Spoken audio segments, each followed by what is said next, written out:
This is Marketing from the Front Lines, where we speak with B2B marketers who are in the trenches, bringing technology to market. Here's your host, Brett Stapper, CEO of Frontlines.io.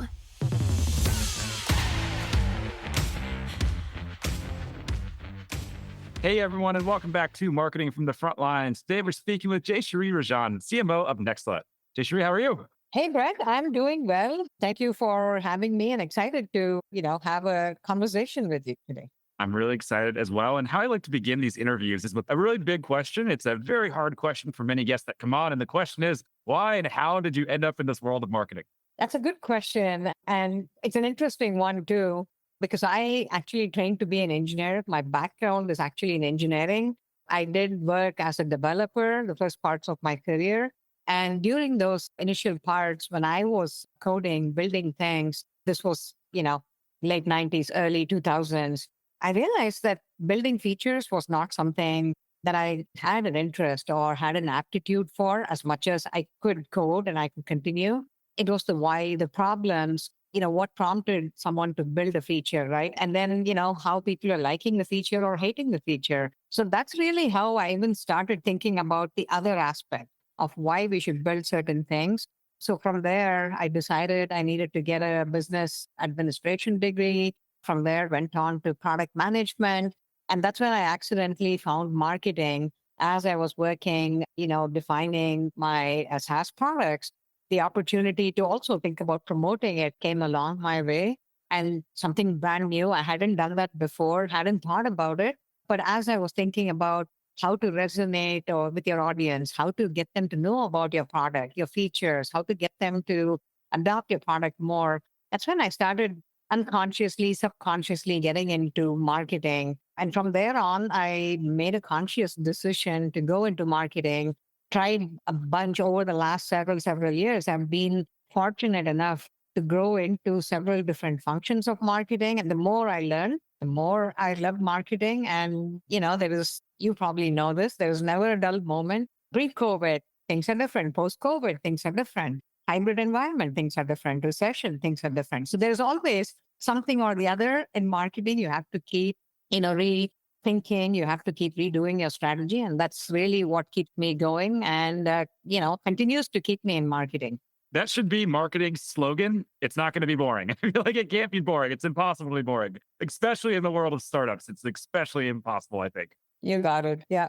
Early on, did you have any, inspirations, thinking back to when you were really first getting started in marketing, were there any brands, any marketers that you just were inspired by or liked the approach that stuck with you over the years?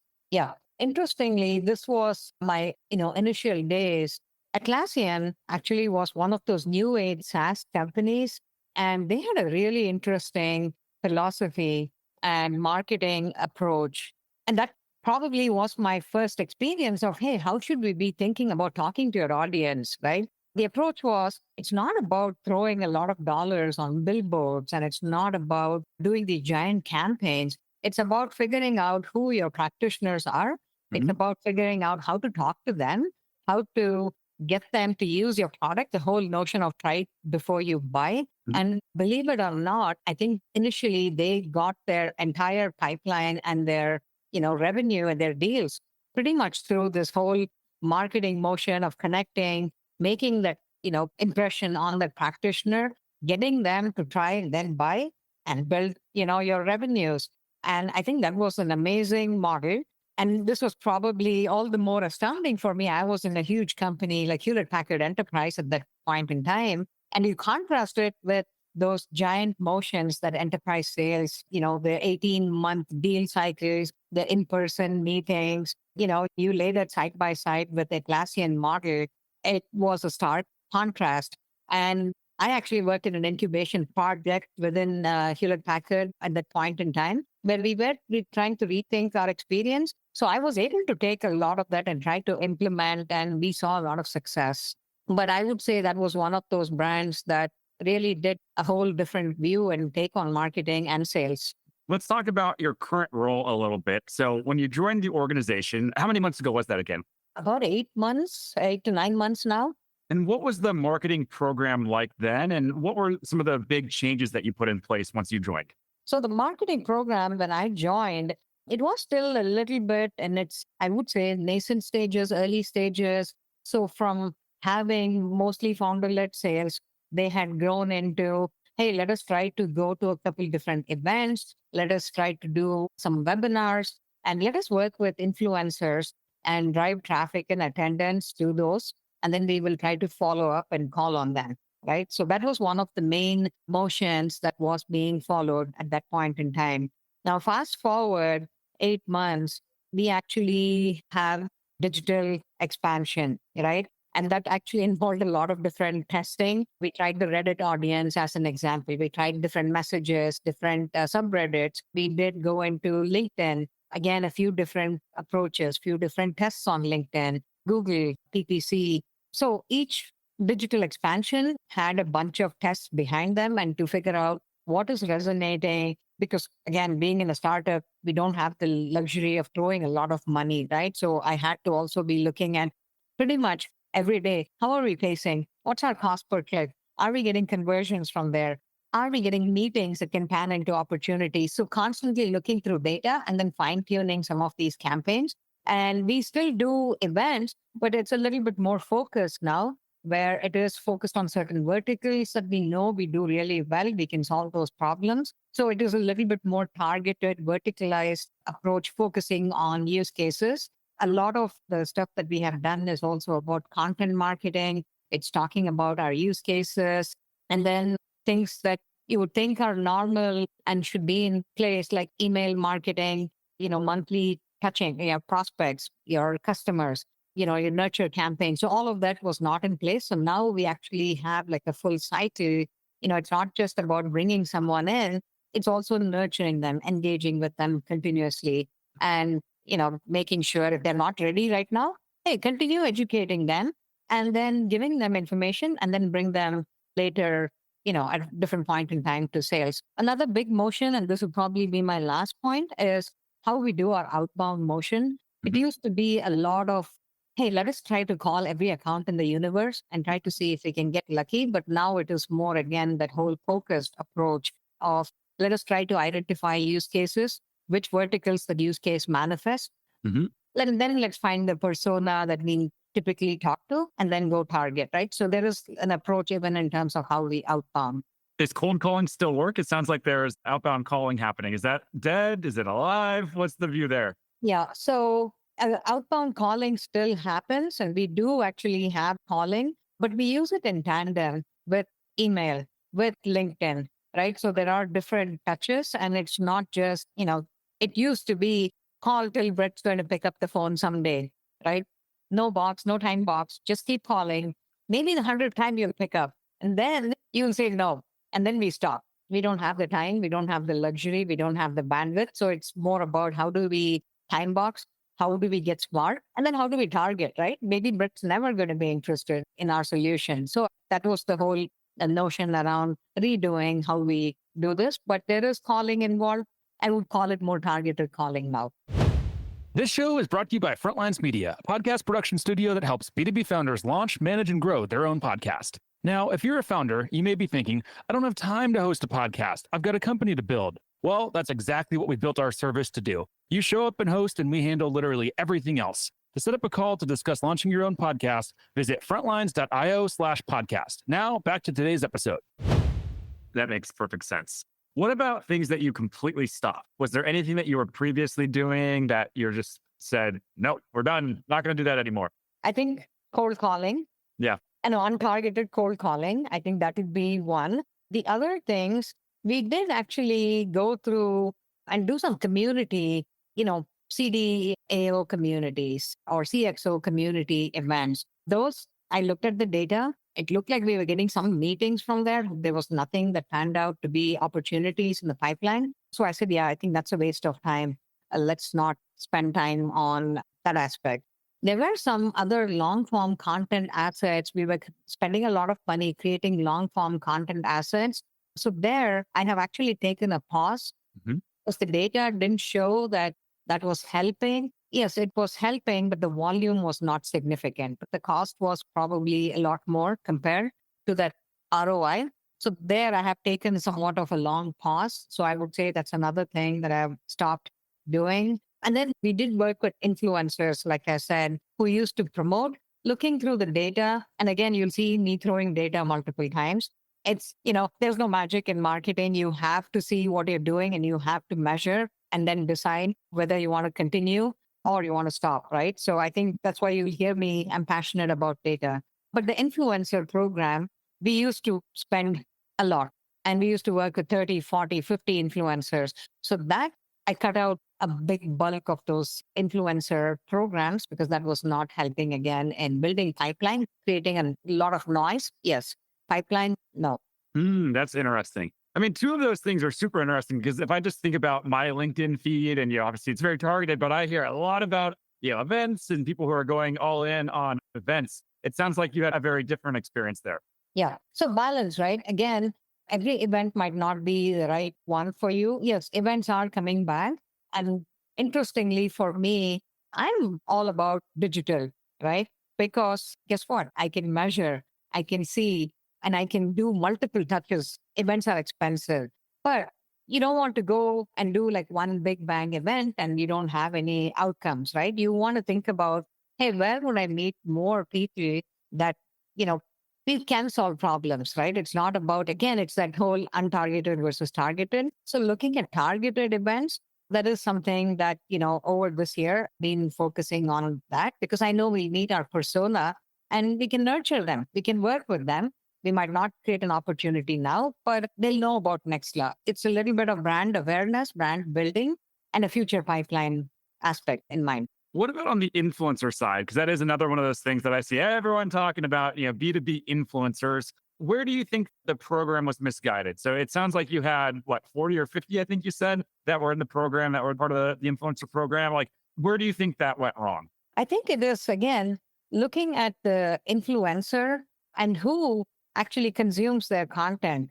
It's the same thing, right? It's just like the long form content that I was talking about. Now, when you create some content where most naturally students gravitate to, or people who are just curious, they just want to learn about something. They almost treat you like Wikipedia. So they hit you because they want to learn about something. It sounds like this is the best place. I'm also going to argue the opposite side of it. So give me a second there. But it is for a startup right now, the immediate pipeline build is something that I need to focus on. There is also the long form game that, yes, some of these students, I know in the future, I can bring them back. Immediate pipeline, it's not going to solve my need, right? So looking through some of those influencers, looking at where their communities are, and maybe some of them, didn't even have the community, their followers in the US. Our primary market is US. So I think where it went wrong is who was following them, which market, and see if that is aligning with us for the immediate need. I think that's probably what might have been, it's the same untargeted versus targeted, right? It might still be right for someone else, but probably for Nexla, it was not the right approach at that point in time. So I pared it down to a few where I knew this is going to be our audience, this is our geo, this is our market, and we still continue some of those. Now, the student aspect, I know there is a whole philosophy, catch them when they are in school, for something like data integration or, how to, go live with your AI apps in production, how to get good data quality, those kind of things. I know it's important for us to get people to know about this when they are actually at the cusp of starting their career. So I do want to rethink how we do that. That's why I said I'm taking a short pause from some of those things so I can figure out what's the best way to cater to that. I think the word you used earlier for another answer was just balance. It sounds like that's the underlying theme here, just trying to find balance. Always. And, interestingly, I've worked in companies where my budget much bigger, right? But I always did look at the whole data-driven model. I could do a lot more programs, but again, you're always asked, right? Your CFO is always going to turn around and say, well, the LinkedIn program that you did, what did you get? How many leads? And that is one of my pet peeves when people say marketing and leads always. It's not leads, right? It is building your, awareness. It is the multiple touches. It's one of those touches in the user journey. But I also have to balance and know that those questions will come. Yeah, 100%. What about the marketing team? How big is the marketing team today? What's the marketing org look like? The marketing team at Nexla is core people that are the core marketers. And we have the SDR team also that reports into marketing. So those would be the SDR aspect, again, for pipeline and for top of the funnel alignment.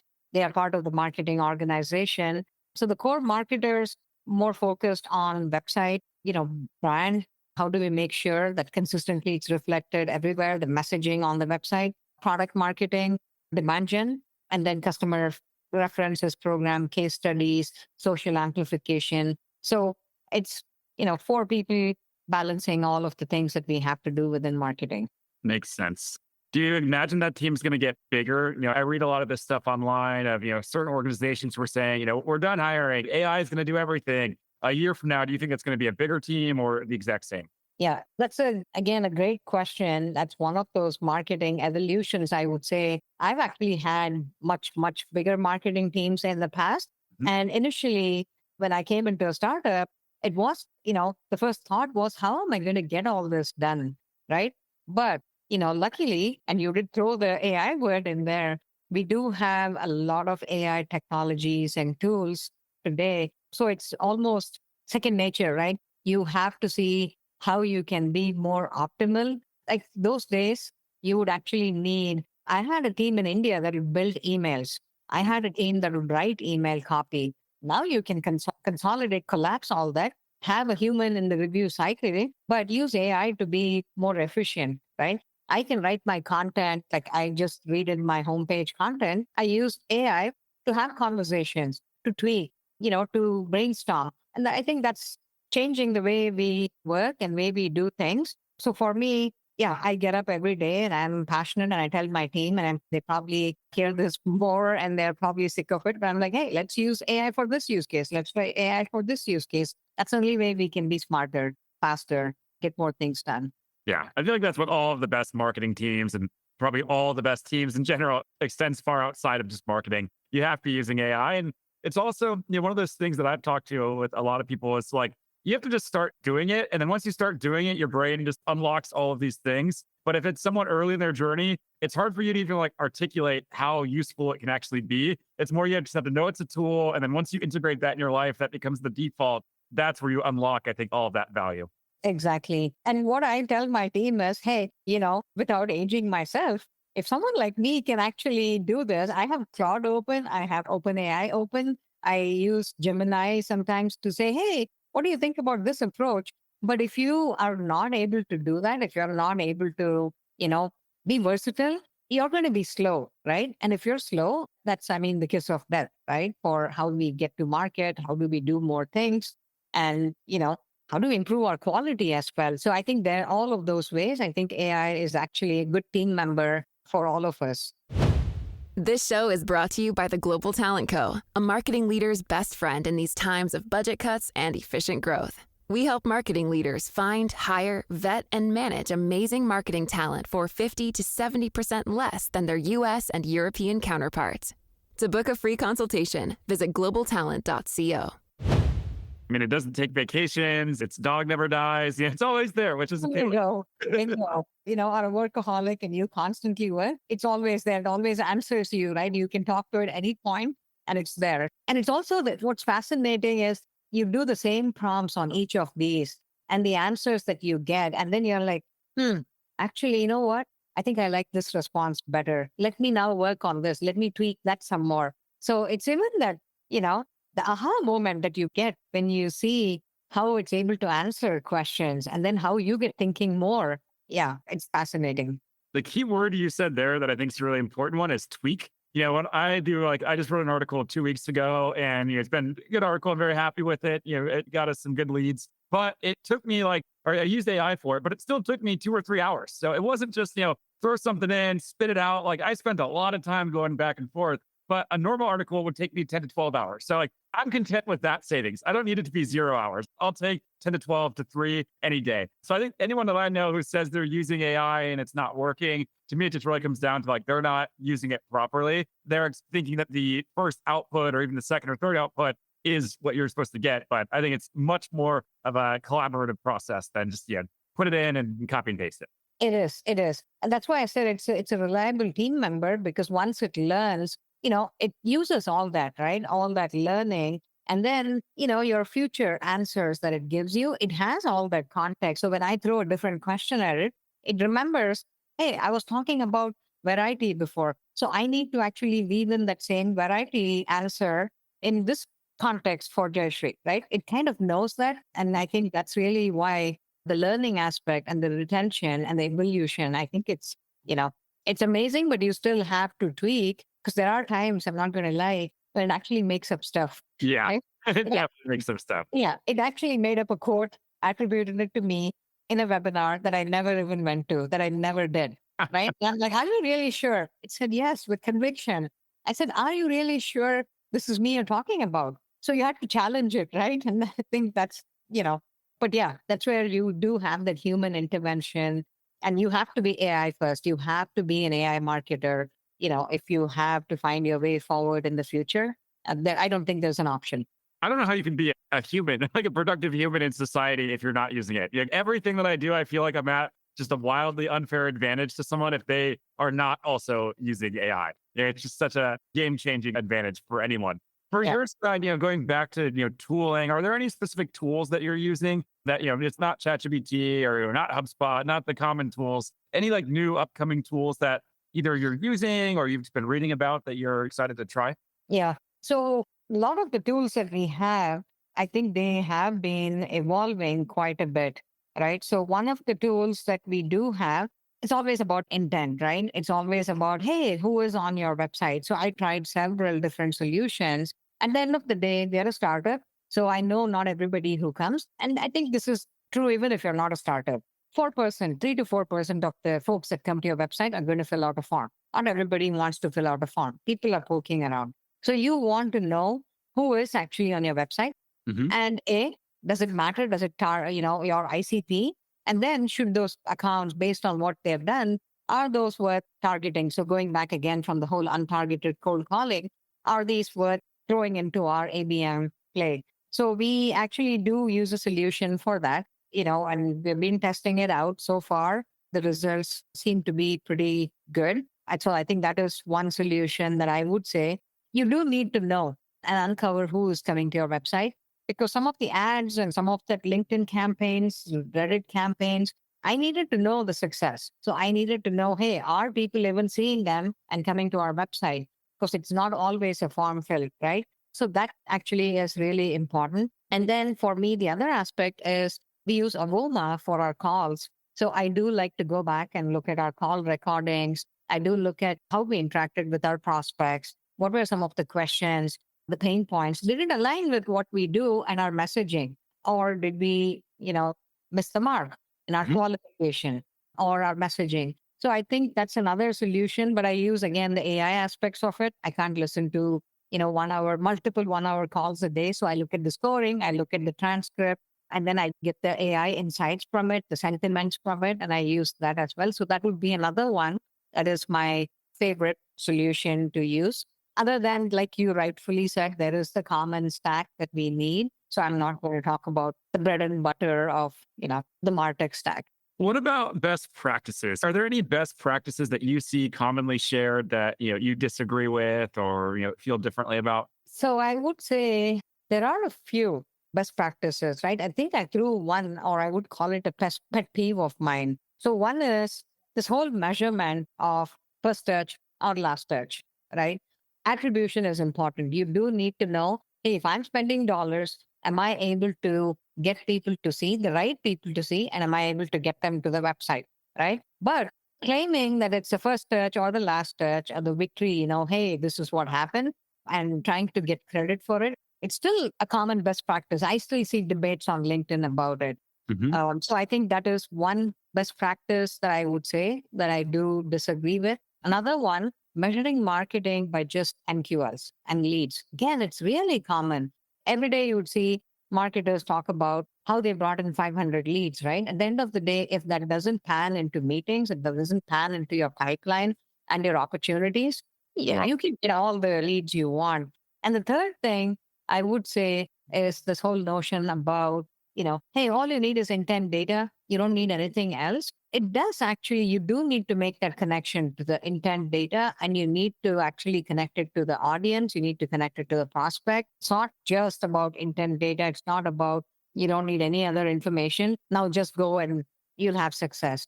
So I would say that's another, it used to be a few years ago, it was all about ABM, uncover the dark funnel, go find out accounts, and that's it. You'll be successful. Those in realities doesn't work like that. Moving into our final question here now. So let's talk about the future of B2B marketing.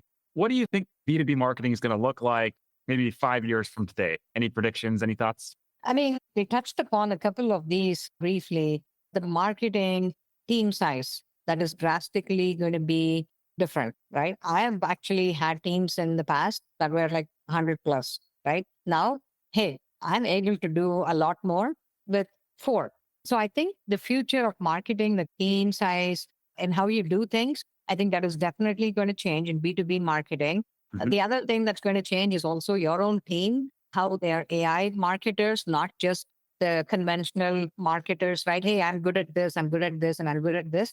I think that is going to change with the new breed of marketers that are going to come in. And then in terms of your tactics, how you reach out to your prospects, I think AI is going to play more and more in that. But again, it's not just throwing automated emails their way and forgetting about them. There is always going to be that human element. I know there are 100 solutions out there, but I know it's also changing to a balance of human and AI. So how we reach out to our prospects and how we keep them engaged, I think it's an evolution, but I think it is going to be different in the future.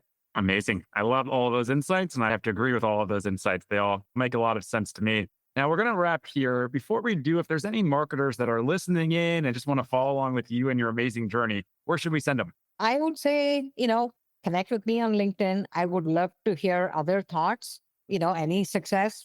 At the end of the day, we learn right from each other. So any other thoughts or, best practices, I would like to learn. So LinkedIn, you can find me on LinkedIn. Go to nexla.com. And if you send an email to marketing@nexla.com, you can also find me there. So yeah, there are different channels to reach out to me. And, I'm looking forward to some connections. Amazing. Well, hopefully you don't get too much spam from giving your email there, but I'm sure you're prepared for that. Now we'll wrap up, but thank you so much. It's been awesome. Really enjoyed the conversation. Oh, thank you, Brett. And thank you for having me. And, look forward to, other conversations that come out of this. Of course. Thank you so much. Really appreciate it. Likewise. This episode of Category Visionaries is brought to you by Frontlines Media, Silicon Valley's leading podcast production studio. If you're a B2B founder looking for help launching and growing your own podcast, visit frontlines.io/podcast. And for the latest episode, search for Category Visionaries on your podcast platform of choice. Thanks for listening, and we'll catch you on the next episode.